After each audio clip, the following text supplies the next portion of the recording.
Assalamu alaikum. My name is Laiba Hamid and we will discuss example 9 to example 12.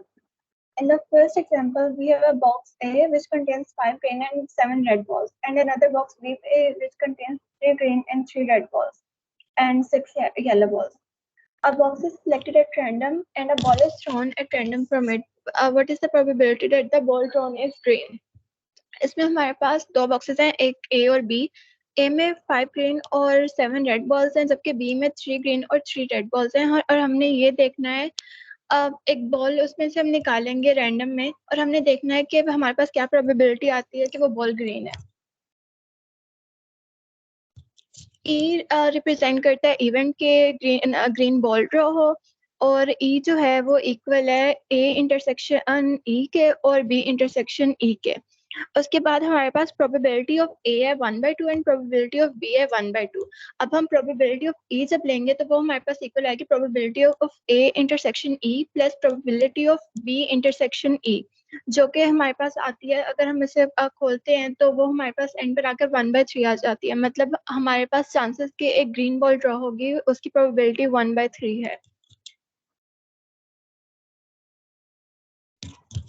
Example number 10 में an urn contains 10 white and 3 black balls. Another urn contains 3 white and 5 black balls. 2 balls are transferred from first urn and placed in the second, and then 1 ball is taken from the later. What is the probability that it is white ball? सबसे पहले हम देखेंगे कि हमारे पास दो earns हैं, एक में 10 वाइट बॉल्स हैं और 3 ब्लैक बॉल्स हैं, और दूसरे में 3 वाइट बॉल्स हैं और 5 ब्लैक बॉल्स हैं. हमने देखते हैं कि हम जो पहली अर्न है उसमें से हम 2 बॉल्स निकाल हैं और हम वो दूसरी अर्न के अंदर डाले हैं, और हमने देखना ये है कि उसमें कि वो प्रोबेबिलिटी क्या है कि वो एक वाइट बॉल हो. उसके बाद हम ए से रिप्रेजेंट कर रहे हैं इवेंट के 2 बॉल्स उसमें से निकालेंगे और सेकंड अर्न में उसे प्लेस करेंगे. उसके अंदर हमारे पास तीन सिचुएशन आ सकती हैं. एक ये कि हमारे पास दोनों वाइट बॉल्स हों, एक ये कि हमारे पास एक वाइट हो और एक ब्लैक हो, और एक ये कि हमारे पास दोनों ब्लैक बॉल्स हों. अब हमने यहाँ पर फॉर्मूला कम्बिनेशन का लगाया है, जिससे हमारे पास प्रोबेबिलिटी A1, A2 और A3 की आ रही है, जो कि यहाँ पर लिखी हुई है. और इस फॉर्मूला को लगाने के बाद हमारे पास 3 सिचुएशंस आ रही हैं जो कि सेकंड एंड में होंगी जब हम उसमें बॉल्स ट्रांसफर कर देंगे, जिसमें ये है कि पहले में 5 वाइट और 5 ब्लैक बॉल्स होंगी, सेकंड में 4 वाइट और 6 ब्लैक बॉल्स होंगी, और थर्ड में 3 वाइट और 7 ब्लैक बॉल्स होंगी. अब W से हम रिप्रेजेंट कर रहे हैं इवेंट के जो बॉल हम ड्रॉ कर रहे हैं सेकंड एंड में से वो वाइट हो.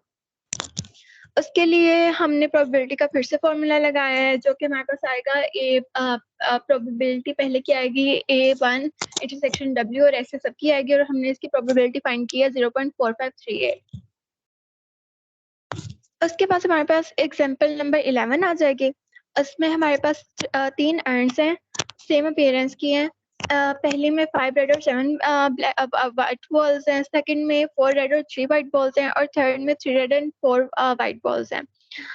एक रैंडम हमने अर्न सेलेक्ट किया है और उसमें से हमने एक बॉल ड्रॉ किया है. सबसे पहले हमने ये फाइंड करना है कि क्या प्रोबेबिलिटी है कि जो हमने बॉल ड्रॉ किया है वो रेड है, और अगर रेड ड्रॉ किया है तो उसमें क्या प्रोबेबिलिटी है कि वो पहली अर्न से है.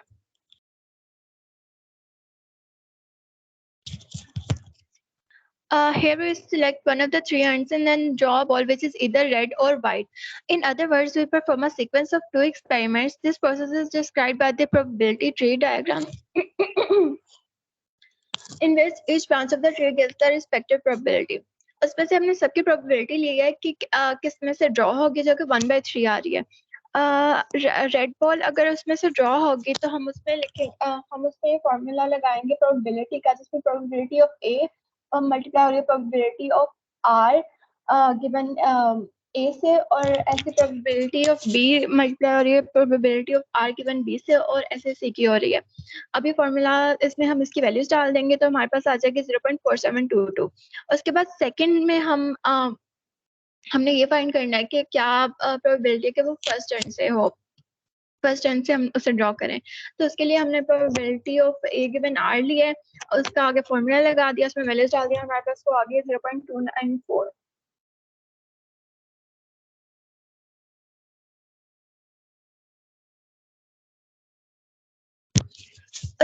उसके बाद हमारे पास है एग्जाम्पल नंबर 12।